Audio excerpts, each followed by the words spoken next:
আমি শুধু আমি না, আমার ফ্যামিলি যারা আছে সবাই দাড়িপাল্লা, ইনশাল্লাহ দাড়িপাল্লা। যে আমি চাই যে কোরআনের কি দিয়ে, ইসলামের কি দিয়ে রাষ্ট্র চলুক, যাতে সবাই ভালোভাবে বাঁচতে পারে, সুষ্ঠুভাবে চলাফেরা করতে পারে, নিরাপদভাবে চলাফেরা করতে পারে। আল্লাহর পথে দিলে যত ওই পুরীতে যাইয়া পাওয়া যায়, হেইতে তো সবাই কয় যে এই সবাই বলছে যে আমরা তো এর আগে দেখেছি সবারই বিএনপি, আওয়ামী লীগ, জাতীয় পার্টি, তারা চাচ্ছে একটা ইসলামের শাসন আসুক। এই যে যারা সাধারণ ভোটার, তারা যেমনি বলছিলেন যে কোরআনের আইন বা আল্লাহর আইন বাস্তবায়ন করবে বলে তারা জামাত ইসলামে ভোট দেবে, এবং যারা ভোট চাচ্ছেন তারাও কিন্তু গ্রাম অঞ্চলে, প্রত্যন্ত অঞ্চলে মহিলাদের কাছে গিয়ে বসে আল্লাহর আইন, কোরআনের আইন তারা কিন্তু বাস্তবায়নের প্রচলনায় তারা কিন্তু করছেন। আমরা মুসলমান হিসাবে আপনার কাছে একটা দাবি নিয়ে আসছি। আমি চাই আপনি মুসলমানের ভোট দেন এবং ইসলামের রাস্তায় কোরআনের আলোতে একটা ভোট দেন। আমরা হাত দিয়ে দাড়িপাল্লায় সিল দিব না কোনটাতে সিল দিব, এটা কিন্তু আল্লাহ রেকর্ড করে রাখবে এবং ওই ভিডিওটা কিয়ামতের দিন দেখাবে। তাদেরকে বলছি আমরা ইসলামের পক্ষ থেকে আসছি এবং কোরআনের পক্ষ থেকে আসছি। এদেশে কোরআনের আইন প্রতিষ্ঠা মানে কোরআন বেশি বিশ্লেষণ করা।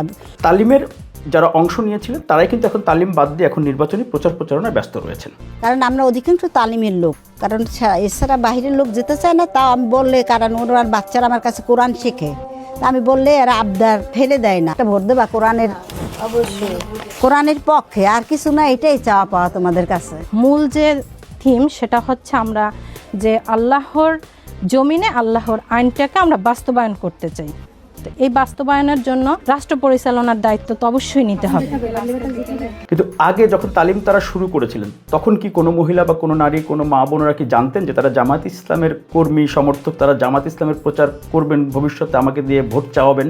আমি যাদেরকে চিনি তারা নিশ্চয়ই জানতেন না যে একসময় তালিম বাদ দিয়ে তারা জামাত ইসলামের ভোট চাওয়াবেন। আমরা জানি যে ন্যায় এবং ইনসাফের রাষ্ট্রটা কায়েম করতে হবে। আমাদের পারিবারিক কিছু বিষয় থাকে, ওটাও আমরা ম্যানেজ করে তারপরে বের হই। না, আমরা চাচ্ছি না মজুরি, কারণ আমরা আল্লাহ রাস্তায় জিহাদ করতেছি ইসলামের পক্ষে। নিয়মিত দাওয়াতি কাজের অংশ আমরা ইসলামের দাওয়াত দিই, আর এখন নির্বাচনের ব্যাপারে আমরা সক্রিয় ভূমিকা রাখছি। জামাত ইসলাম কোরআনের আইন বা আল্লাহর আইন বাস্তবায়ন করবে, এই যে সাধারণ ভোটাররা যারা একেবারে সরল মনা মানুষ, তারা কিন্তু এটি জানেন। এমনকি জামাত ইসলামের শীর্ষ পর্যায়ের নেতারা বিভিন্ন সভা সমাবেশে তারাও কিন্তু এই কথাটি বলে আসছেন।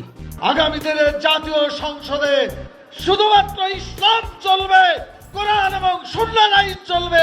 মানুষের তৈরি করা কোনো মতবাদকে জাতীয় সংসদে আজ যেতে দেওয়া যাবে না। জামাত ইসলামের মুখপাত্র তিনি বলছিলেন যে প্রচলিত যে আইন, প্রচলিত যে সংবিধান আছে বর্তমানে যেটি চলেছে, আওয়ামী লীগ, বিএনপি, জাতীয় পার্টি যেই আইনে, যেই বিধানে সরকার পরিচালনা করেছে, জামাত ইসলামও এবার এই 26-এর নির্বাচনের পরে যদি ক্ষমতা আসে তারা কিন্তু সেটিই করবে। এখানে থাকে অনেকে জিজ্ঞেস করেন যে শরিয়া আইনে না অমুক মডেলে তমুক মডেল, এগুলো আমাদের আমিরে জামাত বলেছেন যে বাংলাদেশের বিদ্যমান যে আইন, সেই আইনেই বাংলাদেশ চলবে, যেখানে সব ধর্মের সম্মান এবং মর্যাদা রক্ষা করা হবে এবং এই আইনটাই যথেষ্ট হবে। অর্থাৎ জামাত ইসলামের প্রধান হিসেবে কোনো নারী কিন্তু সেখানে যোগ দিতে পারবে না বা সেখানে অংশ নিতে পারবেন না। যেমনি বিএনপিতে বা আওয়ামী লীগে বা জাতীয় পার্টিতে শীর্ষ পর্যায়ে নারী পুরুষ যে কেউ যেতে পারেন, জামাত ইসলামে কিন্তু সেটি পারবেন না। জামাত ইসলামের আমির এবং শীর্ষ পর্যায়ের নেতৃবৃন্দ বিভিন্ন সময় নারীদের অধিকারের কথা বলে আসেন। সংস্কার কমিশনে, যেই ঐক্যমত্য কমিশনে প্রত্যেকটি জায়গাতে কিন্তু নারী প্রার্থী রাখা বাধ্যতামূলক ছিল এবং তারা কিন্তু সেটি ওয়াদা করেছিলেন।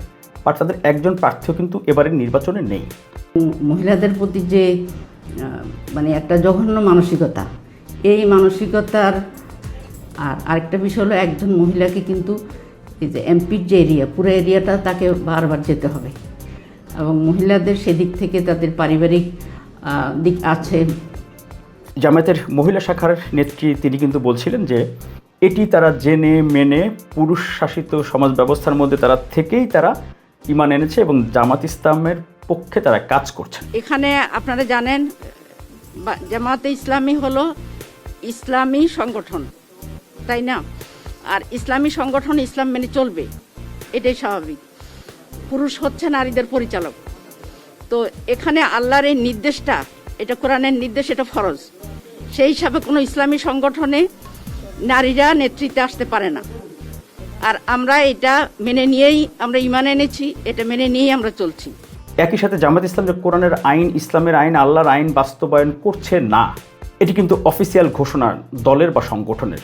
তাহলে সারা দেশের গ্রাম অঞ্চলের যে মা বোনেরা, বয়স্ক নারীরা, পুরুষরা অনেকেই যে জানছেন কোরআনের আইন কায়েম করবে, আল্লাহর আইন কায়েম করবে জামাত ইসলাম, এজন্য যে তারা জামাত ইসলামের পক্ষে বা জামাত ইসলামের পিছনে দাড়িপাল্লা করতে করতে ফ্যানা উঠে ফেলছেন, তাহলে আল্লাহ খোদাকে ব্যবহার করে, আল্লাহর কোরআনকে ব্যবহার করে, ইসলাম ধর্মকে ব্যবহার করে জামাতে ইসলামী কেন্দ্র থেকে তৃণমূল পর্যায়ে ধাপে ধাপে প্রতারণা করছে, মিথ্যাচার করছে, মুনাফিকি করছে। জামাতে ইসলামী দেশের মা বোনদের সঙ্গে, নারীদের সঙ্গে প্রতারণা করছে এবং এই নির্বাচনে তারা প্রতারণার কৌশল নিয়ে মিথ্যাচার স্ববিরোধী আচরণ করে নারীদের সঙ্গে প্রতারণা করছে। এই প্রতিবেদনে তার তথ্য উপাত্ত সহ উপস্থাপন করা হলো।